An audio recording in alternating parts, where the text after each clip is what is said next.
Today is April 10th, 2025. We're here at Auburn University, and my name is Mike Smith, and I have Mr. Ray Looney with me. And Ray, before we get started, I just wanted to make sure it's okay that we do record this and we have your permission to record. Absolutely, yes. Okay, awesome. Well, thank you for having us here today and for participating in this. I guess, Ray, if we can, just kind of start off with telling us a little bit about yourself, where you're from and them early, childhood. And Yeah, sure. My parents were born in Alabama, and my dad was drafted out of high school into World War II. He and one other fellow. I learned that from his high school annual. It was the annual was dedicated to those two. They had two big pictures in the front of it, full-page pictures of these two guys that got drafted. He spent 44 months in Europe in the Army, and when he got back, the war was over. There weren't many jobs in Alabama, and he had learned to weld when he was in the Army. He was with the Signal Corps and basically spent most of his time driving a truck, I think, and learned how to do maintenance on trucks and that sort of stuff. So they moved. They got married and moved to Michigan right away because there were jobs up there. And he was a welder for the Oliver Corporation that made combines and corn pickers there in Battle Creek, Michigan, and that's where I was born, and grew up in Battle Creek. Only child until I was 12. My brother was born then, and just the two of us siblings. I had a really good childhood. We had nothing. We were working poor. I think very low middle class, I guess. But it was a good childhood, and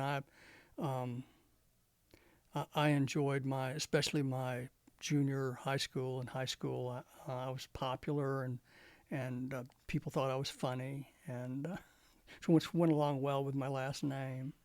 And I wasn't a very good student, but I didn't have to be, as it turned out. I mean, in high school, junior high school, I never learned to study and didn't have to. I made, a B average kid, and was an athlete. I played basketball and baseball and football until the ninth grade, when I was, as you can see, I'm not a big guy, and I'm 145 pounds soaking wet, and I didn't weigh that then. I probably in high school, in my ninth grade, I probably weighed 110 pounds maybe, and all the other guys had gotten up to 140, 150, 160. Couldn't play football with them anymore, so I had to find something else to do, and I became a runner, and the football coach was also the track coach. Said, yeah, maybe you can't play football anymore, but you can run pretty fast, so why don't we see what we can do with that? And so I became a distance runner and was very happy with that. They had a cross-country team. I ran cross-country and ran the mile and track. I was the miler. I was the one that they counted on. And I was good enough to win a few races and, score some points for the team. Had a really good time. And had a lot of friends. But then things turned south for my father's job, and they decided to move back to Alabama my senior year of high school. And I wasn't really happy with that, but just do what you had to do. Came back, and they came back down here, and I finished high school here, and without any of that, all my friends were gone. I had no athletic outlet. I couldn't play basketball anymore, also because of the size. And the school that I went to were the state champions that year, so there was no room for me on that team for sure. But anyway, came to Auburn. I again never learned to study, but while I didn't have many friends, those that I did have in high school turned out just to be all Auburn fans. You're either an Auburn fan or an Alabama fan at this high school, and they were all Auburn fans. And so I said, well, I did all right on my ACT, and I applied, and I got into Auburn. Came down here, and and suddenly Auburn was just really, it wasn't like the high school days. It was just really, everyone was glad to see everyone, and it didn't matter how you talked or how you dressed, or Auburn was just that kind of place, and still is, as far as I can tell. For me, it is. And that was 60 years ago. 61 years ago, 1964. Came down here as a freshman, and just loved Auburn. So that kind of, that's my childhood up to the time I first experienced Auburn. Yeah, where did you live in Michigan, and where did you move to in Alabama? We lived in Battle Creek, Michigan. That's the home of Kellogg's and Post cereals, by the way. And my dad was a welder, and my mom worked at Kellogg's. And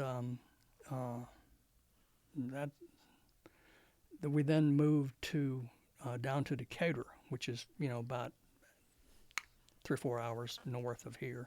And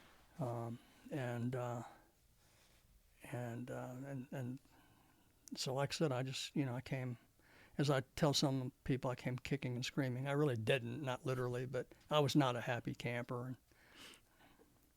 And so you applied to Auburn, you got accepted into Auburn, and your first experience here was a very welcoming experience. Socially, it was very rewarding. Academically, I left a little bit on the table there. Okay. I left a lot on the table. And felt really bad about that, because we were on the quarter system then, and not the semester system. Not that it mattered, but after 2 quarters, I say that after 2 quarters, probably that would have been in end of February, sometime in March maybe. It was plain that my GPA was at such a level that at the end of 1 year, I was not going to have a 1 point. You had to have a 1 point then. And I didn't have them. The only points I had, I was on the cross-country team. I would walk on. There were no scholarships, but I was a walk-on on that. And everyone all males had to take ROTC. So I wanted to be in the Naval ROTC, but it turned out they tested me, and I was colorblind. And I wanted to be like every young boy wanted to fly, right? So that ruled me out of that. And anyway, I just didn't. I left. I was wasting my family's money, and really felt badly about that, and felt badly about my lack of success, because I'd always been successful. Not fabulously or anything like that, but in any area. But I didn't feel good about myself. So I went home, and my family was really good. No one ever, made me feel bad. It was all internal. Yeah. How was your time in the ROTC, and which ROTC were you? It was Army.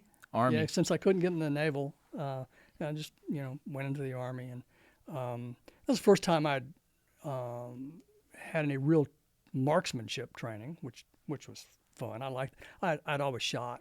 I had a 22 rifle, and everyone up in Michigan had something, and so I was comfortable around firearms, and the ROTC was good, and gave me a little understanding of military discipline and that sort of thing. But so when I went home after Auburn, I stewed on that a while. Got a job, of course, to make a little money, and decided now this is not really going to go anywhere. You're not preparing yourself to go back to school. You're just hanging out, working, and hanging out with the guys, And I decided, with a friend of mine, I said, I'm thinking about joining the Marine Corps. The Vietnam War was heating up then, and this was in the summer of 1965, and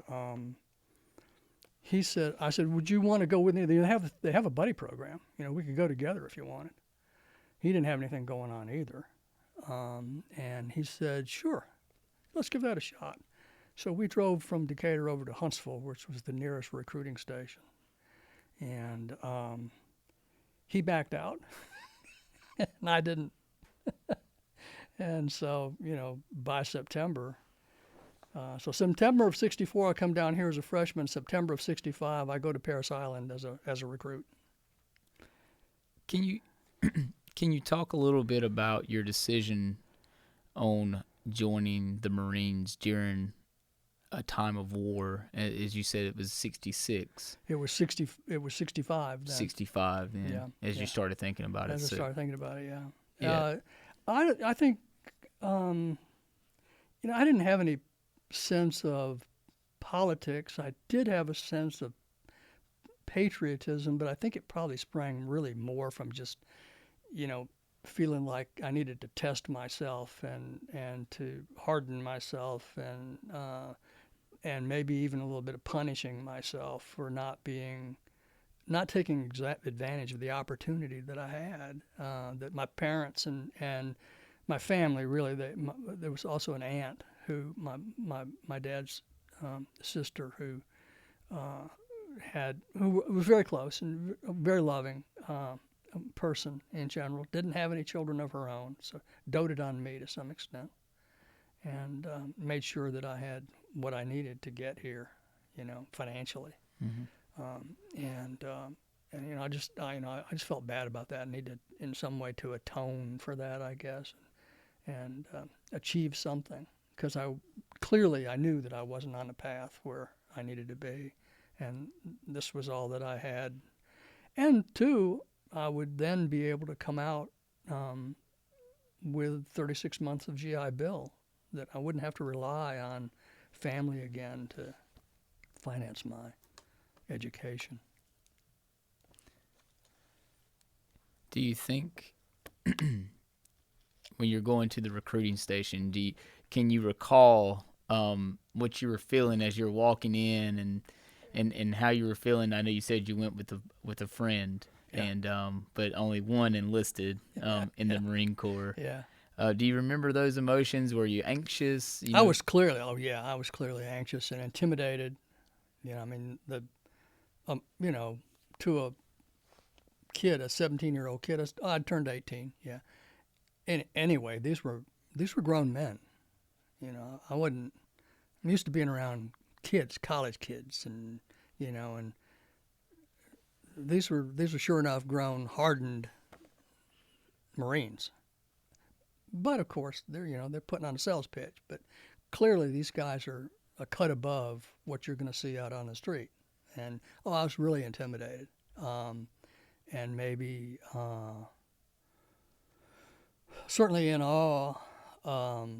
Never saw myself as ever going to be like that, but because of my stature, by then I was all of 120 pounds, I think. 5'8", 120 pounds. So yeah, I remember being intimidated and certainly anxious. Did that carry over to basic training? You said you went from 64 and 65 being here at Auburn to a year later being in Parris Island in South Carolina. Well, I looked around when I got there, and I wasn't the only one that was like that, and clearly it did not matter. There was one recruit who was 6'4", athletic, built. He's probably 200 pounds, already in pretty good shape, pretty impressive. He was just scared as I was, for reason. And so, yeah, I mean, frankly, then, and I don't know about now, but I wouldn't be surprised now too, that recruits are pretty much scared the entire time. And there's reason for that, and they're good reasons. They're good reasons. Do you have any memorable experiences about your time on Parris Island and that you'd like to share that stick out? Nah, nothing really specific. I think I enjoyed. Yeah, I mean, you enjoy some experiences. Like say, you do stay scared and intimidated a lot, but there's also a lot of learning. I remember I enjoyed the rifle range immensely. I enjoyed drilling on the parade deck. I enjoyed the seeing our platoon and other platoons as well, go from, basically a walking mob, to a marching in sync and doing things that you never imagined that this group of misfits would ever be able to do. The drill instructors really did a good job, and I was in awe of that. And I think on balance, I mean, it was hard physically and mostly mentally, but on balance, it was pretty good experience. There was some unnecessary nonsense, as you know, of intimidation, and even then, even physical confrontations that probably weren't necessary by the drill instructors. I mean, there were never any fights amongst the recruits, but that I recall, other than controlled fights, because you have training in hand-to-hand and that sort of stuff. But nothing got out of hand. So, other than, again, being undersized, it was all right. And I imagine Parris Island in 1965 was a melting pot of recruits. Oh, yeah. Yeah, we had some people who were ordered there by the court. That was, it's either jail or join the Marine Corps. There were a couple of those. From New York. I remember that. Hey, they were good too. They turned out all right. Some didn't make it. It was probably out of a company or a platoon rather, of 80 or so started, maybe 70 finished. So it's a pretty high rate of finishing, but some didn't make it. Mm-hmm. As your training's winding down in Parris Island, and you're about to be officially graduating, what job did you have, and do you remember how you felt or what you were thinking coming out of basic training during a time of conflict? We went from there, from Parris Island. The entire platoon was bussed immediately on graduation day. We were bussed immediately to Camp Lejeune, where we undergo infantry training. Everybody goes through infantry training and familiarization with all of the weapons, and so that again was kind of fun. And not under the same sort of pressure. You were a Marine then, and they called you a Marine then, and so we then went, as it timed out. We were. It was Christmas time, so following our infantry training, we all went on leave. We were assigned a place to come back. I was to report to Cherry Point, North Carolina, which was an air base, part of the air wing. But and was assigned an MOS. My MOS was as an administrator. I was an 01, as they call them. And so I wound up at an air base, and they had just lost their S&C clerk, which is secret and confidential custody of documents and that sort of thing. And so they proceeded right away to get me a security clearance. And I got a secret security clearance and was named the custodian of that. And I didn't really have to do a whole heck of a lot, frankly, on a day-to-day basis. But I didn't stay there long because I wanted to go to Vietnam. And so I was there a few months, I guess 8-9 months, and left for, got my orders to go to Vietnam, and was that September of 1966 sent to Vietnam. September 1966. Uh-huh. Why did you want to go to Vietnam? I don't know. It was like I wasn't really part of the Marine Corps unless I was there. And obviously I didn't want to do. This was pretty much a nothing job. It was kind of interesting, but and there were some things to do, but it wasn't challenging, and it wasn't making me anything. It wasn't making me a better person. I wasn't part of the Marine Corps, as far as I was concerned, the real Marine Corps. And so so I went over there on individual orders with no additional training. And I didn't join up with a unit. They flew me over to Okinawa commercially. Yeah, I took a regular airline to Alaska, to Honolulu, and then to Okinawa. yeah, that's the way they did it. And was there for I don't know, maybe not more than a week, joining up in a transition barracks, where and others like me were coming in on individual orders, and we formed enough people to take over there, to get on an airplane and go, and so we did, and we then split. We all had places to report. And there weren't just Marines. There were Air Force guys and some Army guys as well on the same flight. And we flew into Da Nang, and they had areas for us to go. I do remember, it was funny because that first night there was only one other Marine that was supposed to go on that flight, that was supposed to go to the same place I was. And we landed, the Da Nang airstrip was actually two sides. One side of it that was all Air Force, and the other side of it was all Marine Corps. But these were for the maintenance and takeoff and landing of the aircraft, and so we got in about midnight, and they let us off on the Air Force side, and we had to get to the Marine Corps side. And there isn't. It's not like you catch a bus. There's no taxi or anything like that. I mean, and you can't walk across the airfield. I mean, it's like you just simply can't go there.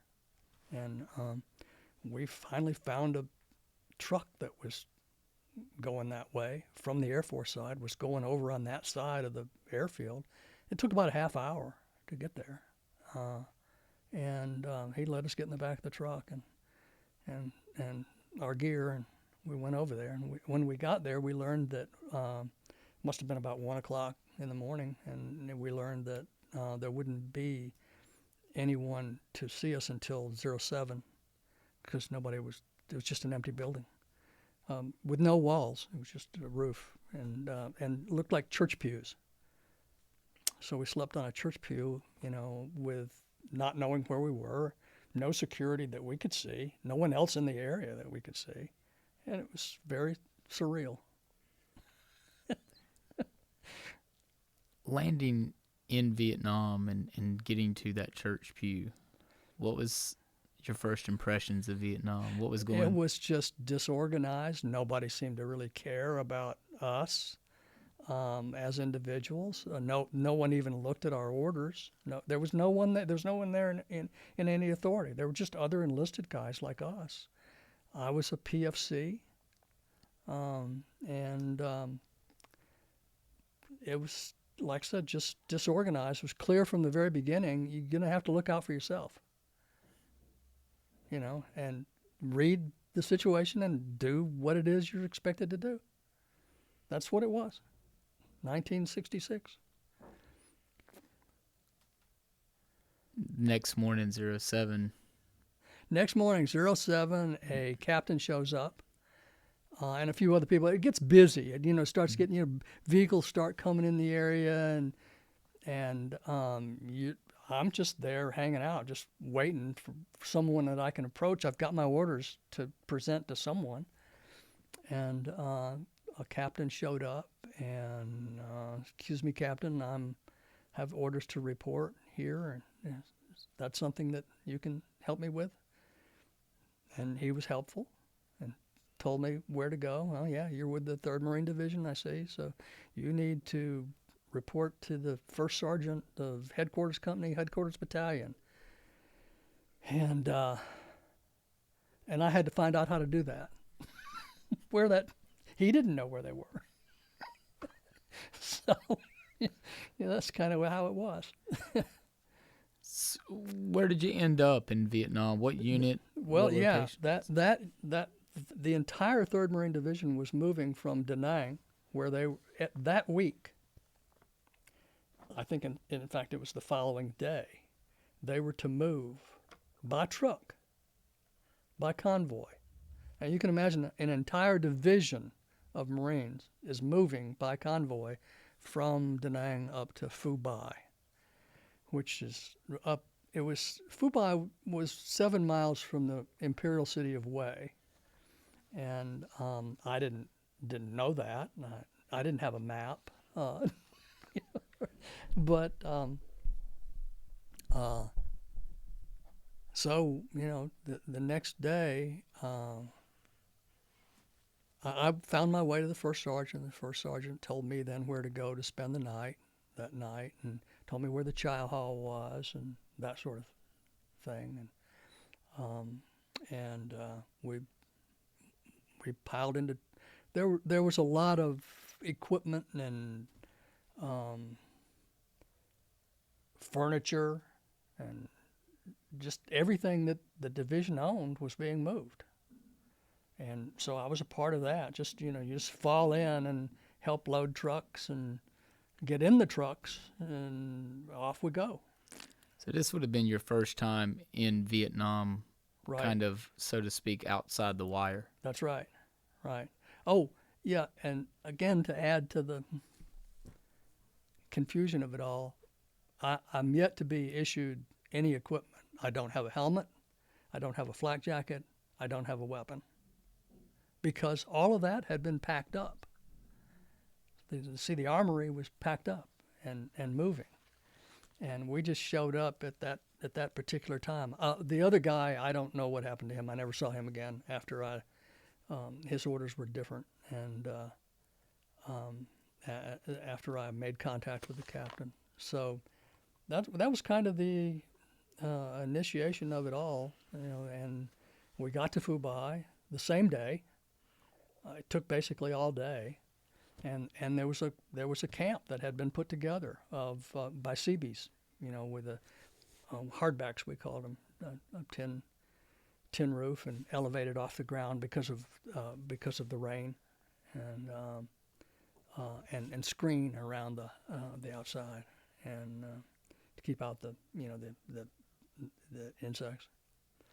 But, eventually it all came together, and I got my flak jacket, my helmet, and my weapon, and my jungle boots, and all the stuff that I needed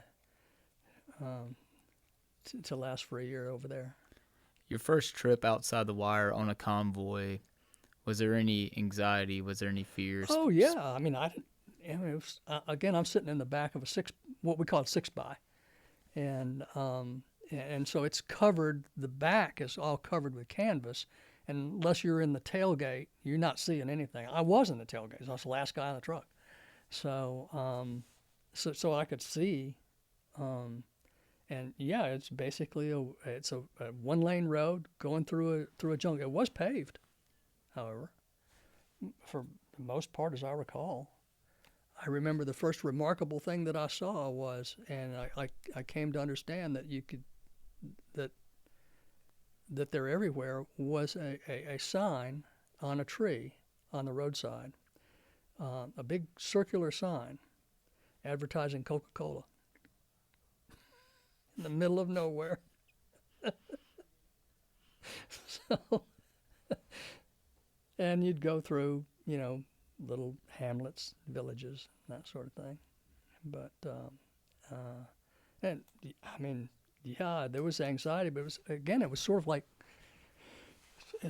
that same sort of feeling you had in boot camp the first time. That, well, everybody else is doing this too. I'm not the only one here. So, What was your job in Vietnam? well, my first job, I had a lot of different jobs. My first job was really, really fun.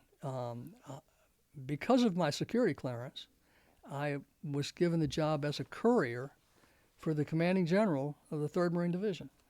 Yeah, there were 3 of us, and And so what that meant was that there were things that came from the commanding general's office, documents that needed to be delivered to the field or to bases in other parts of what they called I Corps. It's where the 3rd Marine Division was.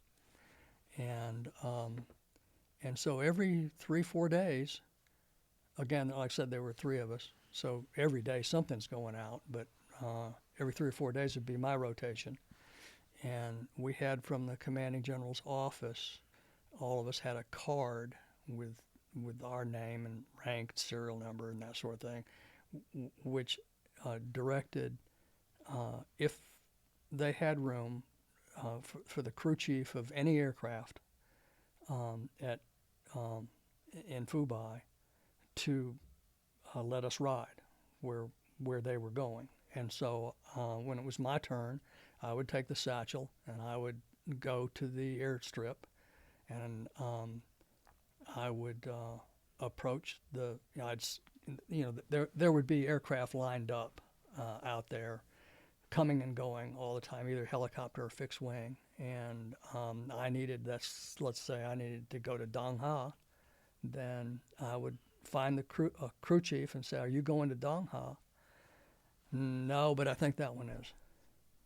I go over to that crew chief and say, "I understand maybe you're going to Dong Ha. Can I catch a ride?" And I'd show him my card. Sure. And, eventually you get to know all the crew chiefs in all the aircraft. And, and so it becomes easier. So you did a lot of flying around in Vietnam. Right. And how was that experience? Oh, that was really fun, because especially when you're in a helicopter, because it's slower and lower and you can see things, and it's the first. Again, there's not a lot of information to somebody of my rank coming down. I mean, don't need to know much. And so most of us didn't really have an understanding, a treetop above the tree level understanding of about where we are. I did, because I got to see it. I could see, oh, there's my hooch down there as we take off, And so that was really interesting and fun. And it also gave you, I'm not having to pull guard duty. I'm not having to do just the everyday mundane kind of crappy, if you will, jobs that people, of my rank are doing. You have to just be grabbed to do whatever needs doing sometimes, right? And so didn't have to do that. I'm out by myself, accountable to no one during that time, and and just big-eyed and talking to the crew chief, and he's pointing out stuff, and when you can talk, when you can actually hear. We didn't have headphones to share. He had headphones to talk to the cockpit, but yeah, it was that was a lot of fun. I had that job for about 6 months, I think, and then I got moved to another job, which was also good. We were in charge of the little unit that I was with then was in charge of all the alcohol that came into the area. Yeah, that for the since every even if you had a little bit base somewhere, there'd be an officers club or an enlisted club, and then if as an enlisted, they give you a ration card for beer, and if you're back at base, and you can take your card to the enlisted club, and you can buy 2 beers a day, and they punch it. It's just a cardboard thing. They punch it out. That's your day. You got your 2 beers, and we were in charge of getting the beers there and receiving the beers into country. And I worked that was really a lot of fun, because there were only 2 people that I reported to. One was a master sergeant, and the other one was a major who was in charge of it. And they were both really super Marines. The master sergeant was a Korean War veteran. the major was relatively, relative to the master sergeant, new. I mean, he'd been in the Marine Corps probably 10 years, but really nice guys. And then there were 3 or 4 other people like me, one in the warehouse that was in charge of that. I was in charge of the money and of collecting the money from the various clubs around I-Corps. And then of course what you would do, again, I'm still doing, like, pulling guard duty at the flight line or on the perimeter of the base or whatever. Everybody does that, and that's not something that was fixed upon some particular unit. They just pull guys from every unit in the area, and you'd form a team that would go in the bunkers overnight, or on the flight line, or again on the perimeter of the base, and you do that probably. It wasn't bad. Maybe once every 10 days or something. You'd be up all night. But how was pulling guard? Was it? It was. We never had anybody try to. While I was there, anybody try to get through the wire. We had, we set up concertina. We didn't have to set it up. It was already set up, concertina, and that would be maintained by somebody else who I never saw. They'd hang cute C ration cans on it so that if it was disturbed, the C ration cans would bat up against other wire and make a noise. We'd put out claymores when we got there,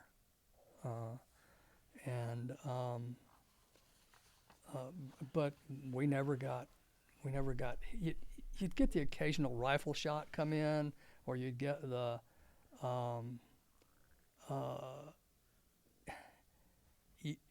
there may be a mortar round come in, but they were never close. It was we were essentially out of the way, I guess.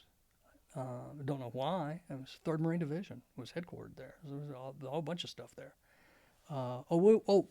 We did have a. We did have a 155 battery, so that may have had something to do with it, and which is a very big. I don't have to tell you, but for anyone listening, it's a very big cannons, and with a range of over 20 miles, and they're pretty. They're pretty accurate, and so it's a good defense system, and we had some tanks around as well. So. Did you ever receive any incoming fire? Oh yeah, that was fun. That was a lot of fun because whenever that happened, then the entire line would open up with automatic. We would all empty our magazines. If there was something like that, if something like that happened, then that made it fun. You got a chance to fire your weapon, and it was fun and pretty because every 3rd round I think was a tracer, and so it was a fireworks show. So this was a common tactic, if you will, if you receive incoming fire or indirect or direct. Mm-hmm. You would then start shooting. Yeah, and of course the officers didn't like that. I mean, obviously giving away your position, but it was pretty overwhelming firepower we had there anyway. So nothing ever came of it. Do you remember how you felt the first time you shot and what you were shooting at? And Nah, not really. I mean, it was all a big, to us it was all a big hoot. I mean, we were mostly, as they say, in the rear with the gear, and we were not like the guys that had to go out and spend 4 or 5 days in the field with nothing but what they carried out there, and ammo and C rations, and we didn't have to do that, and where I was, so I was really fortunate, but that was our we got a chance to to fire our weapons and be a part of what we thought we were there for. Uh, Did you have interactions with the group of people who were going out? oh, sure did, yeah, and they were all good. They, I mean, some of these guys were really beat up, tired, and malnourished, and but I mean, they were, didn't matter who they were to us. We were all one and the same, and we certainly didn't think we were better than them. We were lucky, and they knew it. They knew we were lucky too. But I never encountered any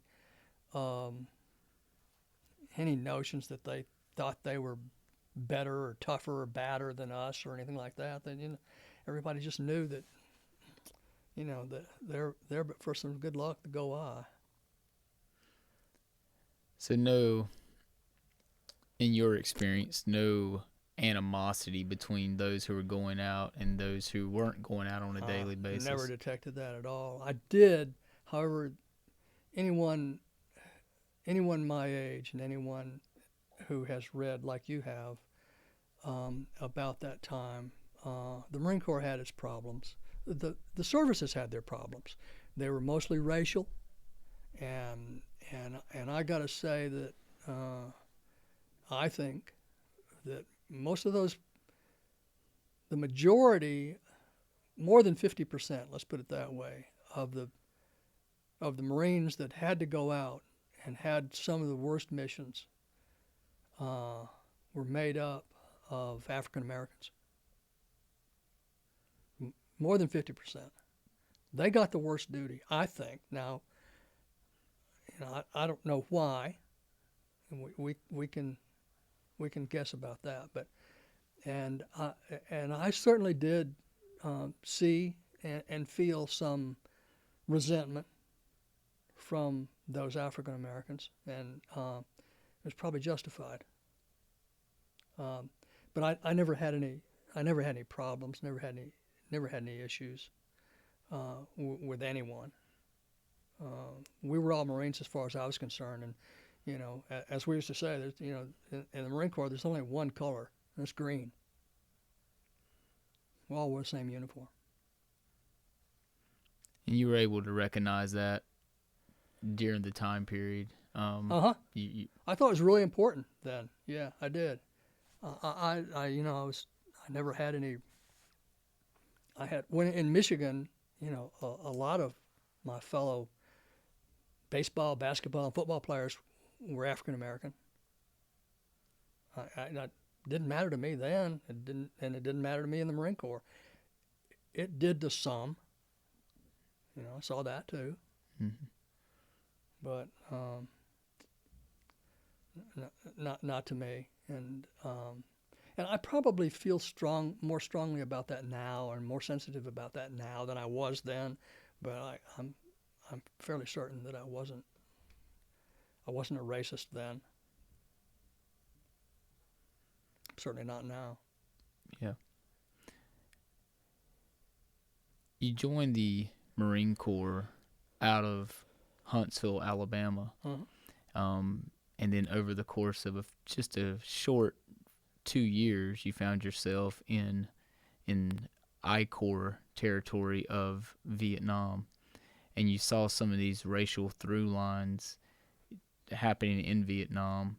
Did you have some of the same? Did you see some of the same things joining out of Huntsville, Alabama? Did you see that carry over through Vietnam, or how would you compare the two? I guess during the time? I guess I saw some of that stuff probably in high school. The high school was mostly white. In fact, at the time, I hadn't thought about this, but at the time, there was a high school indicator that was primarily black. Yeah, so that's where African Americans went then. Yeah, I didn't have much contact with in high school, and certainly had contact with. I think it was common to be racist, then. It was George Wallace time. that sort of stuff. But again, lucky me, I just really never got caught up in that, and never got immersed in that culture.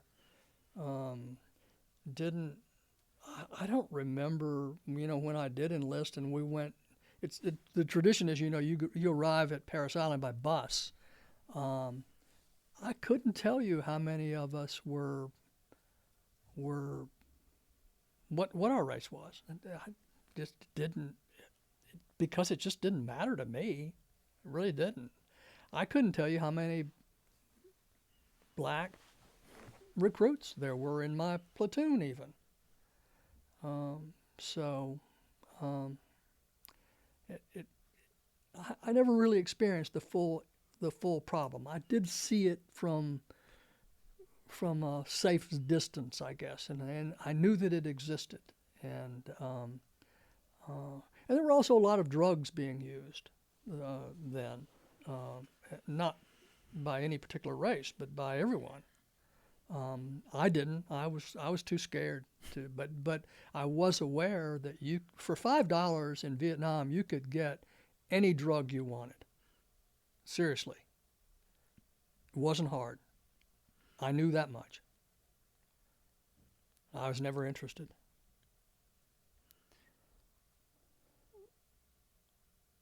The drug use in Vietnam that you knew was available, from your perspective, was it widespread? Do you remember, how common it was to?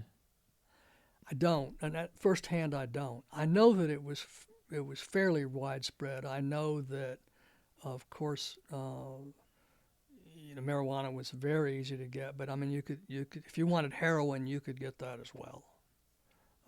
If you wanted opium, you could get that as well. But I guess again, from a distance, I knew of it. You would hear of someone getting busted, and but I never saw it firsthand. None of the people that I was around ever used anything in my presence.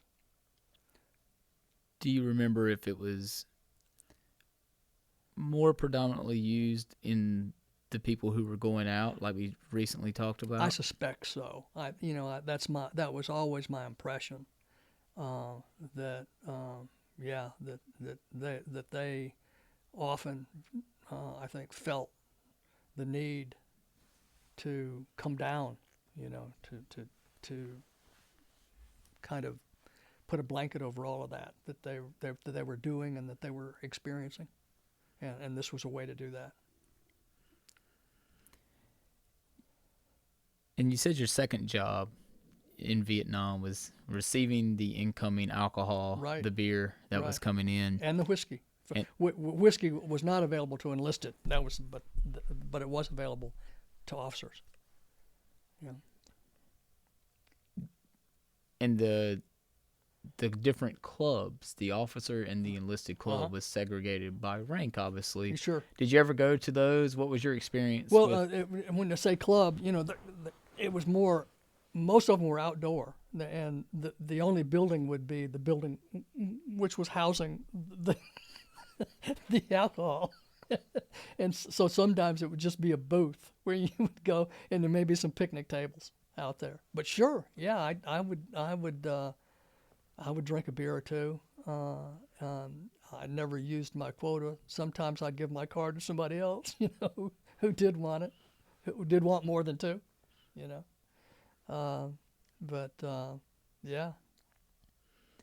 And I guess, truth be told, if I wanted, I could probably get all that I could drink, because I had access to the warehouse. But I truthfully, that was never really on my mind. Can you speak about the relationship between officer and enlisted during this time period, Vietnam, whether it's on patrols or on the guard tower or maybe even at these, officer enlisted clubs? Yeah. The enlisted clubs and officers clubs were never in proximity to one another that I recall. Um, um, so then it was just you were segregated in that way. And so far as the relationship was concerned, I found myself really liking the officers that I had to report to and respecting them, and even getting. It's funny thinking about it now. I hadn't thought about it, but even had some appreciation for, like, the major that I worked for. That I knew that he was married, and I knew that he had a couple of kids, and I knew about him as a person, not just as a superior officer, and and I respected him. I thought he conducted himself really well, certainly with me and with others that I saw him interacting with. So that was and other officers too, for the most part. There were always officers though that were pompous asses, if you will. I mean, they just were. I mean, that's just who they were, and they'd have been that way no matter what they were. I mean, it's just who they were, right? And for no particular reason. I remember coming in from guard duty one night, and it was raining still, and I had my M14 slung upside down under my poncho because it's still raining. I'm in a helmet, I'm muddy, and I'm walking down Officer Row in order to get to my hooch, which is another 500 yards beyond that. And it's raining and it's muddy and I'm a mess. Oh, and I'm smoking a cigarette. I've got a cigarette hanging out of my mouth. And out of nowhere, here comes a bird colonel, Marine. And as I said, this was a line of hooches where you were apt to find a high-ranking. It was in the neighborhood of where the general was all the time. And clearly, he expected me. There's a proper way, there's a proper way to say good morning or to an officer, particularly of that rank. And we're not exposed, so it's all, they expect you to salute if you're in this area. But again, it's raining. I'm in no position to salute. You can't just raise if you're under arms with a rifle, you can't just raise your hand to your forehead and salute. The rifle is supposed to be in a particular position, and it was not, and I was in no position to get it that way. It's covered by my poncho. You understand? It's just really cumbersome. But he's looking at me, as I'm 50 feet from him, and I can tell that he's staring at me. He expects me to greet him in some way. I threw the cigarette down in the mud, and as we passed by, I said, "Good morning, Colonel." Oh, he lit into me. I'm in Vietnam. I've just been on guard duty all night, and this is kind of thing you see, every now and then from some of them. It wasn't typical, but you get the whole range. The people that I worked with, though, the officers that I had to work with, I found to be extremely considerate, gentleman Marines. Really, somebody that you would want to be like, and they would never grow up to be this guy. Throughout your time in Vietnam, how did you communicate with family members back home? Did you? And what did you do? What were some things you did to keep morale up? Well, we wrote letters. There were no, as you know, there were no cell phones. There were no landlines. There were no.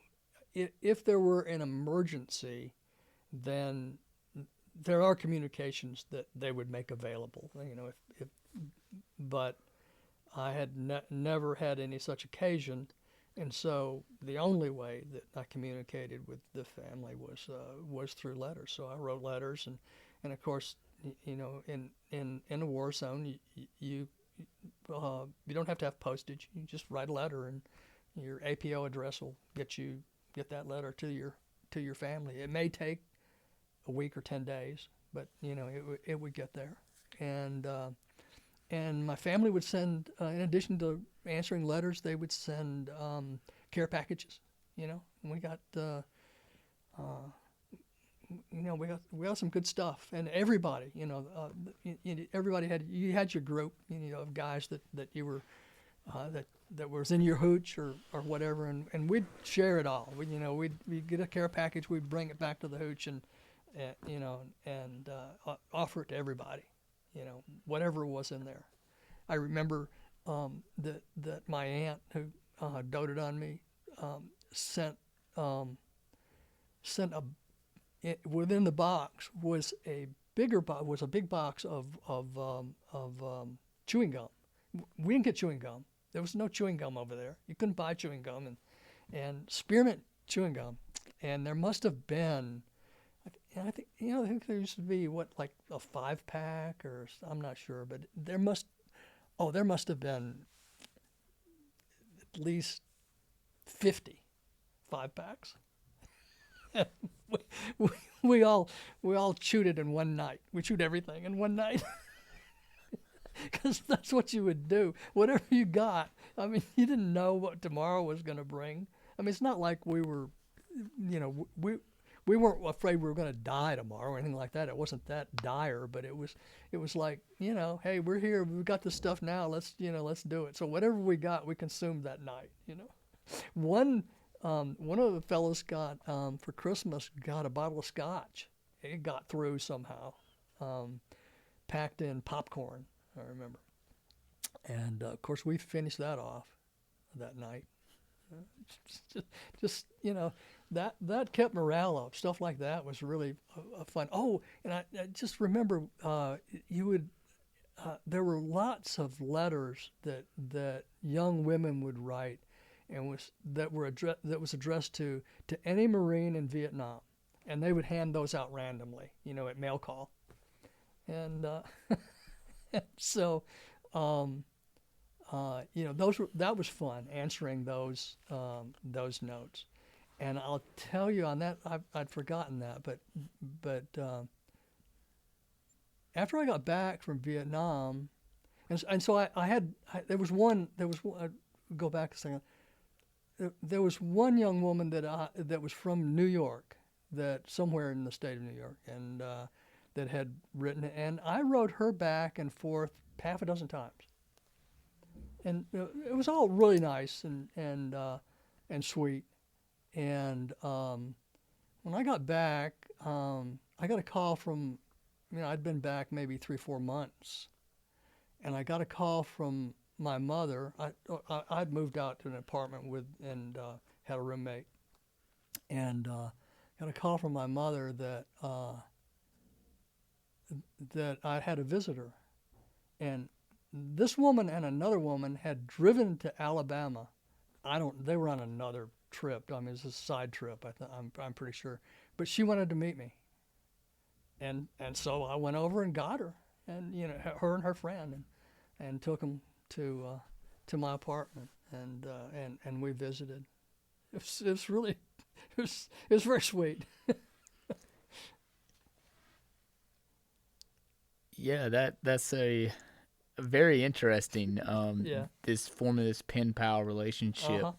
Do you and this went back and forth for quite a while, you said? Well, probably half a dozen times. Yeah, and that probably took 3-4 months. Yeah. And that's one way you kind of, I guess, formed a bond and a relationship with someone to help you get through these hard times. Sure, it was fun, to learn about somebody else's life, and and I'm sure she was doing the same. And you know, it was. Do you know anyone else that was riding back and forth? Well, I don't. No, I don't. And of course, when I got back, you know, I lost track of everyone. I mean, we were not, because of the nature of my particular job and going over there by myself and all that. We were not like a unit. You know, I didn't have a unit. Guys came and gone and left. You know, we were over there and didn't come together, so that meant we didn't leave together. We all, you know, your tour was up at a different time because you started earlier or later than this other guy that you maybe served 8 months with. You know, became really good friends with, but just lost track of. Yeah, I think on that note, as we're looking at your service in Vietnam, and then now we're coming back home from Vietnam. Can you tell me about your coming home experience when you're redeployed from Vietnam back to the United States? Yeah, of course, I was getting out because I was on that special 2-year program of active duty, 4 years of reserve. And so I got out of active duty. I was discharged from active duty from Camp Pendleton as soon as I got back from Vietnam. My time with my 2 years was up. And I came home, and one of the programs they had, many employers had, is if when you came back from Vietnam, you could have your old job back if you wanted it. And that was kind of, I don't know if it was a law or if it was just a policy of that particular company or whatever. I worked for Monsanto Company as in the mail room, you know, before I joined the Marine Corps, and they gave me that job back if I wanted it. Well, I didn't have another job, and you know, there wasn't a lot going on, and so I did that, and everybody was really, really nice. I didn't encounter any of the anti-war kind of protest stuff. You know, there was a nice welcome home article in the newspaper and that sort of stuff, you know, and I was, but at the same time, I wasn't really anxious to advertise my experiences either. I didn't know anybody who had been. And I was the first one. I think I may have been the first one to actually come home, you know, in the area, first one in the area. And of course, there were some that came home in a casket, but I'm the first one to come home alive, I think. And I didn't really have any, I think, terrible adjustment time. I had some friends. I had a good friend who was my roommate, who I knew from high school. Well, it was actually the guy that was going with me that backed out. And so we roomed together.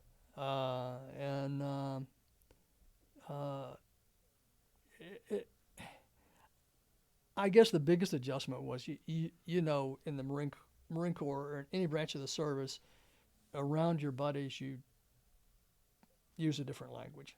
And maybe you tend to be a bit more profane than most civilians be. And so, you know, I had to edit the way I talked a bit, because by reflex, you know, you say some things that sound a little crude. So your readjustment back in Decatur, the community sounded like it was supportive of you. Oh, very. Yeah. And, you know, you coming back home, you got your old job back. Uh-huh. How did your experiences in Vietnam shape your post-Vietnam identity? Yeah. Well, it shaped the identity in that I really didn't want to talk about that, or didn't want to really talk about my experience as a Marine or any of that. I wasn't really interested in that, and frankly, I didn't think anybody else should be either. But it did shape me, I think, to be more sensitive to racial issues. It shaped me to be more cognizant of, well, okay, you did this. Now, remember why you did this was because so you could go back to school and to maybe make a better life for yourself than the direction you were heading. So, I mean, you had this job, that's fine, that's all well and good, but now it's really time to put your plan into action. You need to get back to school, and you need to learn how to study this time, and given what you've been through, this ought to be easy. And by and large, it was. There was a little adjustment period there, because you don't just automatically learn how to study. It took some work. It took a lot of work, but it happened.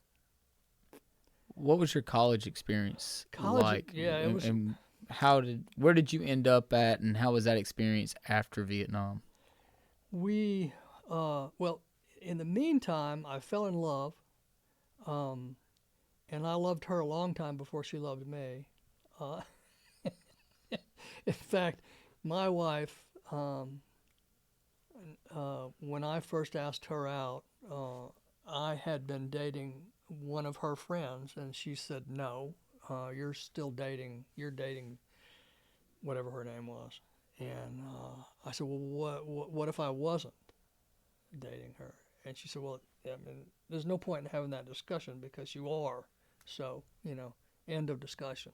Not interested, basically." Okay, wow.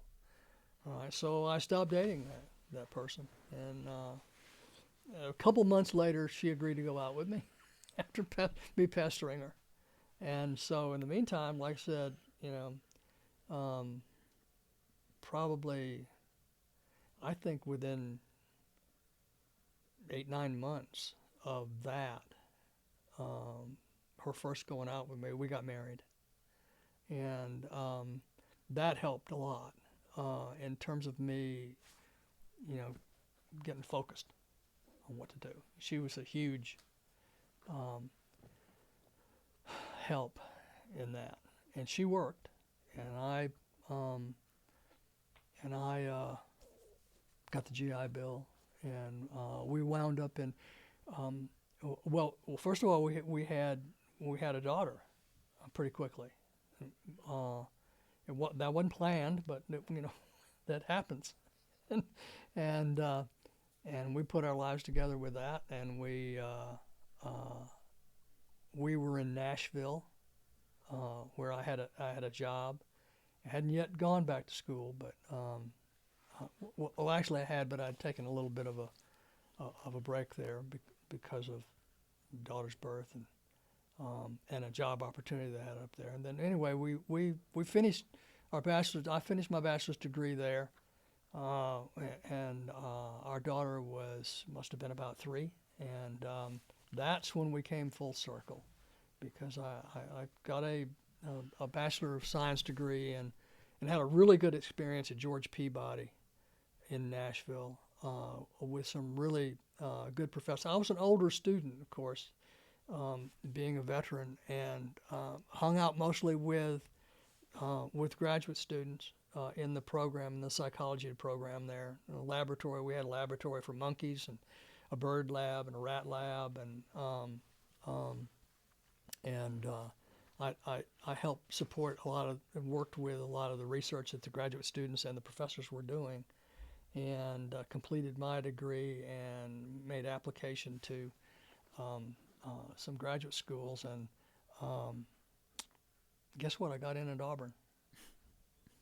So I came back here with a bachelor's degree after having left with my tail between my legs and not doing very good, and up there I did really well, and academically, and I had learned how to study, and came back here and went into the graduate program and did a master's thesis and got into the doctoral program. And I didn't finish my doctorate, but there were happy times with jobs and with direction and with marriage and family. What did you study here at Auburn, and how was that Auburn experience during the early 70s? Yeah, it was. Well, I got my bachelor's degree in '73 then, and came down here in the fall of '73. And of course, Vietnam was just winding down, and it was in my rearview mirror big time. I didn't really talk about it. I still had GI Bill, but there were, unlike now, where we've got the Veterans Resource Center, and we've got some organization around supporting veterans. That didn't exist then. It wasn't even a thought, and I mean, you just did what you had to do, to administer that program yourself, and we did. That wasn't a big deal. It's sort of like, when you don't know any different, things are not hard. And so we just did that, and I had some research experience, of course, with in Nashville, so I knew what research was like. I knew how to write research, and I knew the scientific method. I didn't have to be taught that, and from graduate school. So I jumped right into whatever was going on here at the time, and I had a rat lab, and I quickly knew, or had an idea about my master's thesis, and I was the first one in my graduate class to finish my master's thesis, and to do orals and all that, and it was fun. I had fun with that. Now, having said that, I don't have to tell you, because you're in graduate school now yourself. Graduate school is a grind. There's not enough hours in the day. It's from one thing to another. In the middle of the day, make a 180-degree turn, and you're concentrating on something else. During your time at George Peabody and during your time here at Auburn University as a student at both, did you experience any, being a Vietnam veteran as well, what was that experience like of going from Vietnam to two different college campuses during, somewhat the middle towards the later days of the Vietnam War? It wasn't a thing for me. At Peabody, Peabody's a quiet campus right across the street from Vanderbilt. Most of the students at both institutions were pretty serious, were academic high achievers who really were all about learning and didn't have a lot of time for other outside interests. I was working all the time when I wasn't in school. We were talking about that not long ago. I always had a work-study job because we need money in addition to, at that point my wife, was taking care of our daughter who was 2 and 3 years old, and she couldn't work outside the home. Although she did work in the home some. She tutored some reading for some kids for pay, and she and I worked at a gas station. There was a time when you could pump gas and wash windshields, and you'd make a living, or I got paid minimum wage, but and I worked in the library as a work study student, and I worked in the computer lab because I was one of, then in order to get an undergraduate degree, you had to do some sort of language. Well, they counted computer language. You didn't have to have a foreign language. So, I took Fortran and BASIC and COBOL, and I learned the computer lab, and so they gave me a job. and so I was always doing that.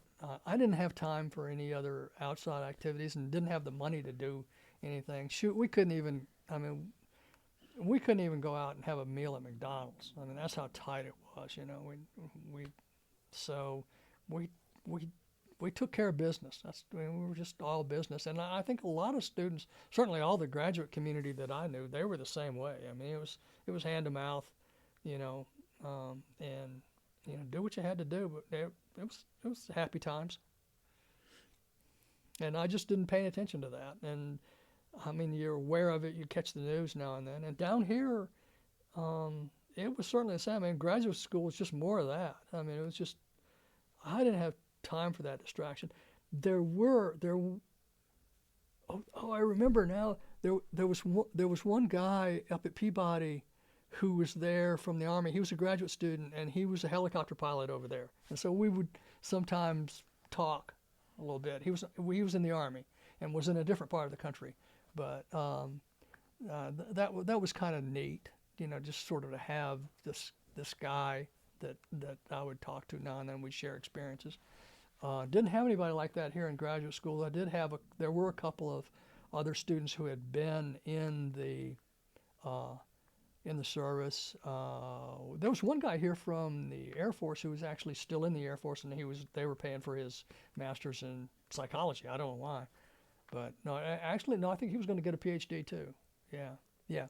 But anyway, to answer your question, it just kind of blinders. You just didn't have time for that stuff, and if you did hear anything, it just didn't. Just move on. As you matured from your first experience at Auburn through combat, through undergraduate, and now graduate school here at Auburn, and as the years passed, did your thoughts on your service in Vietnam, as you reflected on not just your service, but, what you contributed and, in the Vietnam War itself as it came to a close, did they differ over time? Oh, for sure. Yeah. I think it has to. I don't know what I was thinking, when I went in and when I was there, and I was just doing. I think when I was there, I was a Marine. I'm doing my job. I'm staying out of trouble. I'm getting promoted. I got promoted quickly, and I made corporal very quickly, and that's a big deal. You're an NCO now, so I was just doing my job, and then afterwards, you get to looking at, well, what were we doing there? Why was that? What was accomplished? You start to question, well, did we have any business there in the first place? 58,000 people were killed, Marines and all the other services. 58,000 of us died. What was that all about? So you have those kinds of, and by then people who died. And people, that's not even the worst. I mean, that's the worst for the people who were left behind. Lives were changed, bodies were maimed and mutilated, and they lived. Their lives were changed forever, and not in a good way. Why? You start to ask those questions. So what was that all about? And of course,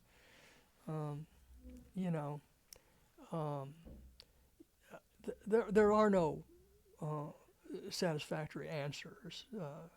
You just you ask yourself those questions, and you as you form your own sense of why this happened, and clearly, I mean, it's been said this is not a revelation, but clearly it's true. Wars are started by politicians, not by the people who have to fight those wars. And politicians wars are started not always for honorable reasons. Perhaps the last honorable war was that of World War II. That generation clearly was fighting for freedom. I'm not sure that we were. Well, that's not true. I'm sure that we were not. And I'm not sure that since World War II we have ever. Certainly it's a bit different after 2001. Reacting to that felt justified. But that particular action is not representative of what's happened in most of the wars since World War II, in my view. So yeah, it's certainly bittersweet. And how have you stayed connected to the military community, or have you since your service in Vietnam? Yeah, with following 2001, there was that, I got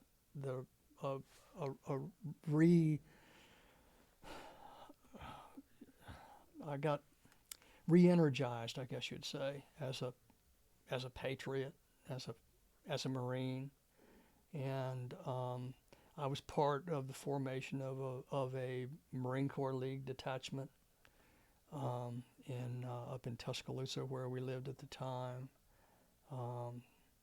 and then the formation of a foundation called the Alabama Marines Foundation, which is still ongoing, and I'm no longer part of the board, but was from its foundation in 2011 until just last year, in fact, and that organization has grown and raised a lot of money to help student veterans from around the state and other veterans in need as well, in many ways. And when we moved here, well, actually before we moved here, I became acquainted with some of the students at the Auburn Student Veterans Association, and still maintain my contact and activity. In fact, I'm a member, though I'm not a student. I'm a member of the Auburn Student Veterans Association, and a proud member. And I enjoy being around people like yourself who have served and are students here. And as you know, I ruck with them regularly, and 2 days a week, early in the morning. And I've been a part of Operation Iron Ruck, and since its beginning.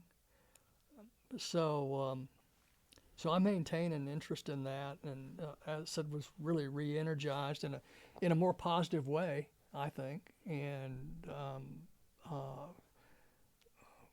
am very satisfied with what we've all been able to do together, and I love hanging out with the younger group of veterans like yourself, and even younger than you, and it's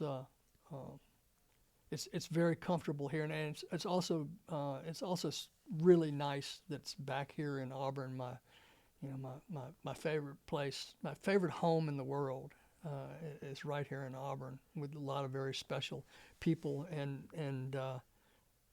many of them served our country. Ray, as we start to wind down, just want to make sure that I have your service record correct. Can you just tell me your years of service, and your rank when you got out of service? Yeah, I entered the Marine Corps in September of 1965. I went to Vietnam in '66 and came home in September of '67, and my 2-year active duty agreement was up, and so I decided to get out.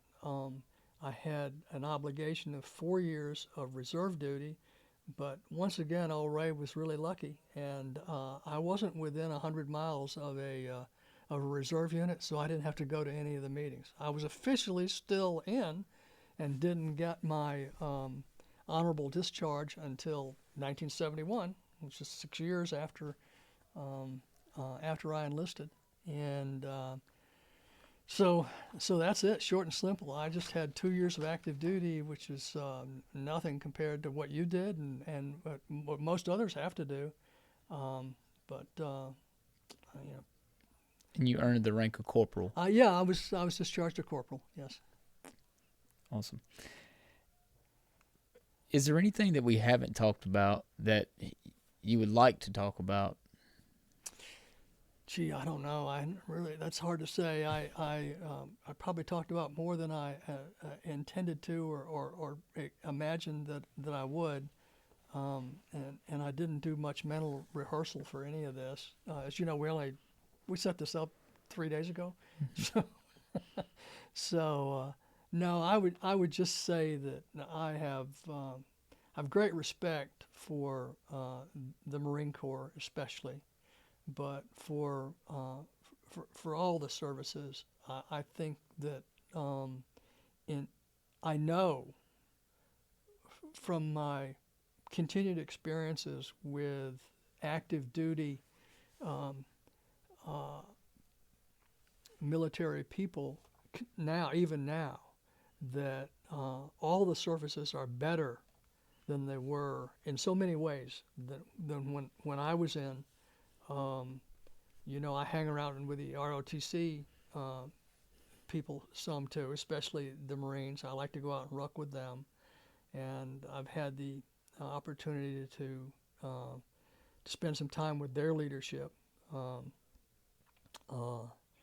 And as you know, we have a really fine captain in Nick over there, and Michael Taylor was just got out of, as you know, just left the Navy, and was an outstanding representative of the Naval ROTC over there as well, and I've had a chance to meet a lot of people over there who are active duty, and I've been impressed with all of them.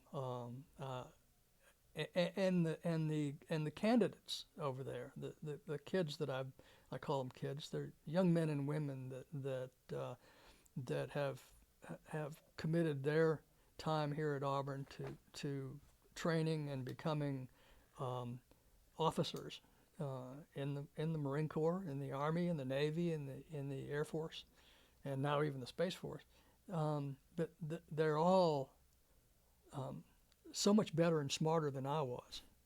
I'm just, I'm really encouraged with what I see, and in comparison to what I saw in my time. So it's getting better, and that's as it should be. I have the feeling in seeing these youngsters that I would never be able to make it if I had to compete against them. Not then, and certainly not now. But I'm in a happy spot with that. I'm in a happy spot with the veterans I get to hang out with, who also served, and I'm in a happy spot with those who are coming up behind us. So anything that I can do to support them, I'm pleased and more than happy to do. Well, Ray, thank you so much for your time today. Can't express how much it means to us to hear your story and to have you share that with us. I just want to conclude with my appreciation for your time, and you sharing your story. Well, thank you. It's a pleasure to do it. You really do a good job with this. I appreciate it a lot, Mike. Thank you. Thank you so much, Ray. You bet.